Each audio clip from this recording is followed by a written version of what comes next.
ಹಿರಿಯ ಕಲಾವಿದ ಎನ್ ಅರುಣ್ ಕುಮಾರ್ ಅವರ ಕಲಾಕುಂಜದಲ್ಲಿ ಅರಳಿರ್ತಕ್ಕಂಥ ವಿವಿಧ ಭಂಗಿಯ ವಿವಿಧ ರೀತಿಯ ಗಣಪತಿಗಳನ್ನು ನೀವು ನೋಡ್ತಾ ಇದ್ದೀರಿ.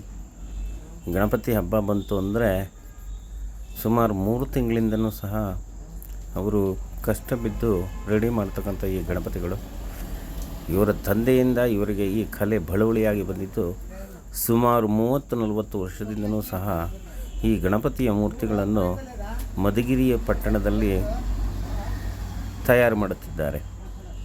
ಈ ವರ್ಷ ಗಣಪತಿ ಹಬ್ಬ ಹತ್ತಿರ ಬರುತ್ತಿರುವುದರಿಂದ ಇವರ ಕಲಾಕುಂಚದಲ್ಲಿ ಅರಳಿರ್ತಕ್ಕಂಥ ಗಣಪತಿಗಳನ್ನು ನಾವು ನೋಡ್ತಾ ಇದ್ದೀವಿ. ಈ ಒಂದು ಸಂದರ್ಭ ಬಿಟ್ಟರೆ ಮತ್ತೆ ಇಷ್ಟೊಂದು ರೀತಿಯ ವಿವಿಧ ಭಂಗಿಯ ಗಣಪತಿಗಳನ್ನು ನೋಡಲಿಕ್ಕೆ ಅವಕಾಶ ಸಿಗೋದಿಲ್ಲ. ಅದಕ್ಕಾಗಿ ವೀಕ್ಷಕರಿಗೆ ಇದೊಂದು ಅವಕಾಶ ಇದೆ. ಈ ಒಂದು ಕಲಾವಿದನ ಚಾಕಚಕ್ಯತೆಯನ್ನು ಸವಿಯಲಿ, ನೋಡಲಿ, ಆನಂದಿಸಲಿ, ಆ ಗಣಪತಿ ಮೂರ್ತಿಯ ದರ್ಶನವಾಗಲಿ ಅನ್ನೋ ಉದ್ದೇಶದಿಂದ ಈ ಒಂದು ಗಣಪತಿಯ ಚಿತ್ರಗಳನ್ನು ತಮ್ಮ ಮುಂದಿಡುತ್ತಿದ್ದೇವೆ.